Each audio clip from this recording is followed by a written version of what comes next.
మీ కొడుకో మీ బిడ్డకో రేపో జాబ్ వస్తుంది, స్టడీ సర్టిఫికేట్ వస్తుందో ఇన్ఫ్లుయెన్స్ అని వస్తాడు, ఈడికే వస్తారు. ఇవి అమ్మాయి ఇక్కడ చదివిందా లేదా వాళ్ళు రికార్డ్ తీసి చూపెడతారు. మళ్ళీ వచ్చి సార్ మీ దగ్గర చదువుకున్నారు, మా పిల్లల జాబ్ వచ్చిందని అంటారా? ఏడి పోతాను రిలేషన్ ఒకసారి కొన్ని మంచి సార్ మీరు ఒక పెద్ద మనసు చేసుకోండి. ఎందుకంటే మీ సిస్టర్ లాగా చెప్తున్నా నేను. ఆల్రెడీ అది క్లోజ్ చేయండి, వాళ్ళ సర్టిఫికేట్ వాళ్ళకి మంచిగా ఇప్పియండి.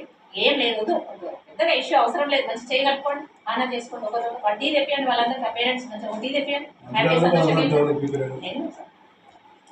సోమన్నా ఏదైనా ఎక్కువ చేయదు సోమన్నా, హ్యాపీ ఊకో.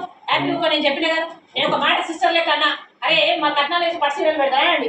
ఎందుకన్నా సిస్టర్ అంటే మీ గురించి అన్నా వాళ్ళ గురించి ఇక వద్దిగా ఏం లేదు. ఒక మంచితనంగా రేపటి నుంచి మళ్ళీ వీళ్ళు ఒకరింటికి ఒకరు పోయేటట్టు ఉండాలి.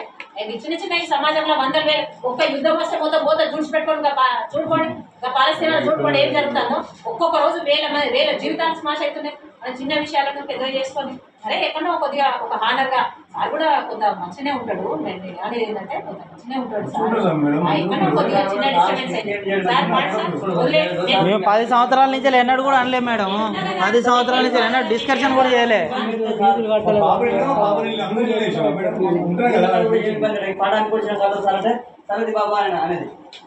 సంవత్సరం కూడా సంవత్సరం బిజీగా ఇచ్చాము. ఈ సంవత్సరమే ఇట్లా ఇబ్బంది.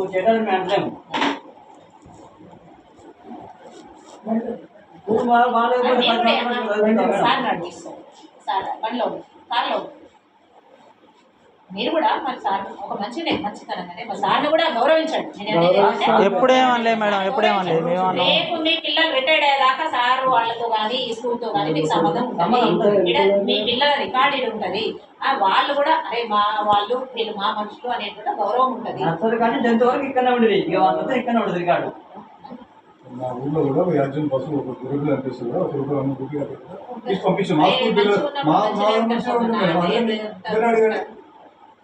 వేరే వాళ్ళు ఎంతో అది చేసినా కూడా వద్దు అని వెళ్ళి ఒక 1 రూపాయి కూడా పంపించేసాం. 9.8 వచ్చిన వాళ్ళ స్టూడెంట్, 9.3 వచ్చిన మా స్టూడెంట్ ఒకే కాలంలో మీరు కాదండి. మేము నేను మీకు 100 చెప్పినా మీరు మీరు ఎందుకు వదిలేసారు? మీరు ఎందుకు టాప్ రాలే చెప్పండి. ఇప్పుడు రేపు ఏం జరుగుతుంది, నేను ఏం జరిగింది మీకు తర్వాత చెప్తాను. మీరు పోయినాక చెప్తాను నేను మీకు. 9.8 వచ్చినప్పుడు 9.3 మా వాళ్ళు ఒకే కాలంలో జాయిన్ అయ్యారు. మా వాళ్ళకి వచ్చిన మార్కులు ఇవి, వీళ్ళకి వచ్చిన మార్కులు ఇవి. అంటే ఆఫ్టర్ టెస్ట్ రాస్తేనా? ఇంటర్మీడియట్ వచ్చిన మార్కులు interview state second. Okay okay.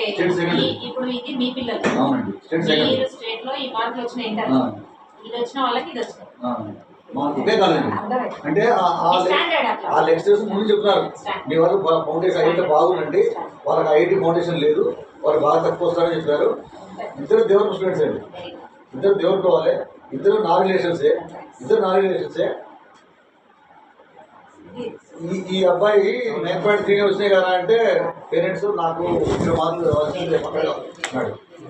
8లో నా స్టూడెంట్ చాలా మంది. Even though you have to get that honor, next year skip చేయకండి.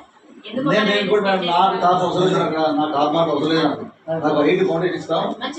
8.7 వచ్చిన అబ్బాయి 10th లో, 10th క్లాస్లో 8.7 వచ్చిన అబ్బాయి 8 బాంబేలో సీట్ వచ్చింది.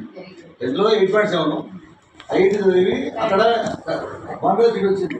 అంటే ఇట్లా నా దగ్గర 9.7 9.5 ఆయన అమ్మాయిలు వీళ్ళ ఊరు అంటే 9.5 అమ్మాయి ఎంబీబీఎస్ డైరెక్ట్ వచ్చింది దాంట్లో లేకుండా.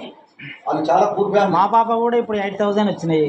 అంటే మళ్ళీ నీట్ రాసినాం, నీట్ కూడా వస్తానంటుంది. కంపేర్ చేసుకుని నీట్ కూడా వస్తానంటుంది. మేము స్టడీ కాడ మేము ఏడ తప్పు పడతలేము సార్, మీరు ఏడ బాధపడకూరి. ఒకటింటే మేము ఒక మాట కూడా అనలేదు. కావాల్సి ఉంటే ఏంటంటే మీరు అన్న ఫీజాలు ఇచ్చుకుంటూ వచ్చినాము. మీరు 4 years బ్యాక్ ఫీజు ఇప్పుడు అడగడం అవసరం లేదు. ఇప్పుడు 60,000 అంటే 60,000 కట్టలేదు సార్. మేము 4 సంవత్సరాల నుంచి ఒక్కసారి కూడా అడగలే. మమ్మల్ని ప్రసాద్ సార్ ముందరే మాట్లాడుతున్నాను నేను. పెట్టకండి చెప్పాడు, 10th లో ఐఐటి ఫౌండేషన్ పెట్టకండి, 10th లో రిజల్ట్ పోతే నువ్వు ఇక్కడ నువ్వు నారాజ్ అవుతావు, నీకు అడ్మిషన్ తగ్గుతాయి అని చెప్పాడు. కానీ 10th లో చెప్పకపోతే ఎట్లా సక్సెస్ అంటే వాడి బాధ వాడు పడతాడు, నీకు ఎందుకన్నా. కానీ వాడి బాధ వాడు పడ్డాం కాదు, నాకు పిల్లలు సెలెక్ట్ కావాలి. మొన్న ఏ జాబ్ వచ్చిన ఒక అబ్బాయి మన దేవుడు ఏఈ ఒక సెలెక్ట్ అయ్యాడు. వచ్చారు. మనకు అబ్బాయి మేడం మేడం ఒకటి. ఇవన్నీ కాదండి, ఇప్పుడు మేడం అన్ని ఇంకోటి. హ్యాపీనెస్ అనిపిస్తుంది. మన పిల్లలు ఇప్పుడు అచీవర్స్ సైతం గన్నవరం అబ్బాయి 8 ఖరగ్పూర్ చదివాడు, క్యాంపస్ సెలక్షన్ అయింది, వచ్చారు ఇన్స్పెక్షన్ చెక్కింగ్ వచ్చారు, వెరిఫికేషన్ వచ్చారు. మేము అట్లా ఆనందపడుతున్నాం, జాబులు కావాలి. కానీ వీళ్ళు మాట్లాడే ఎవరు లేదు సార్ 4 years ఈయన ఎలిగేట్ ఆయన ఒక చదివి సార్ ఎప్పుడు అయిపోయింది. కేవలం కాంట్రవర్షి ఉండే క్యాండిడేట్ ఒకడు అందరు కాబట్టి మేడం వాళ్ళు అట్లా నాకు బాధ సో అనిపిస్తుంది. అట్లేం లేదు. మీరు కూడా ఒక గౌరవమైన వ్యక్తి. సో మనం మీకు ఒక గౌరవం ఉంది, మీకు ఒక నేను ఆల్రెడీ తెలుసుకున్నాకనే ఇలా వచ్చిన లెటర్ ఇచ్చిన తెల్లారి వచ్చిన మర్నాడు వచ్చిన ఏదో మనకి లెటర్ వచ్చింది మనం పోదామని కాదు, కానీ కంప్లీట్ గా ఒక కలెక్టర్ లేకుండా ఏమి ఇది దాకా రాదు. కానీ అంటే అంటే ఒకటి ఏంటంటే ఒక హ్యాపీనెస్ సార్ అన్నట్టుగా ఒక అచీవర్స్ ఉన్నప్పుడు మన దగ్గర నుంచి సార్ మీరు అట్లా అంటారు. ఒక్కొక్కసారి ఎన్బెటెన్ వదిలేయండి, యావరేజ్ ఉన్న స్టూడెంట్ కూడా టాప్ లోకి వెళ్తారు. ఎంపేట్ అవసరం లేదన్నాడు, రాదు దాన్ని పట్టించుకోకని చెప్పింది సార్ వాస్తవం అది.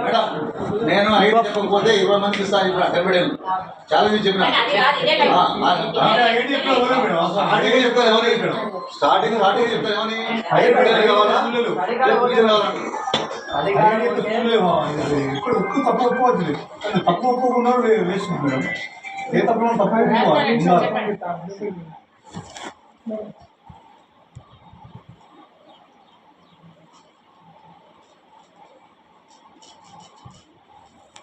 పిల్లలందరి పేర్లు అవసరం లేదు, అక్కడ అటెండెన్స్ ఉంటుంది. కానీ మీరు ఇన్ఛార్జ్ రాయండి, అక్కడ ఉన్న ఇన్స్ట్రక్టర్ల పేర్లు రాయండి, అటెండర్ పేరు రాయండి.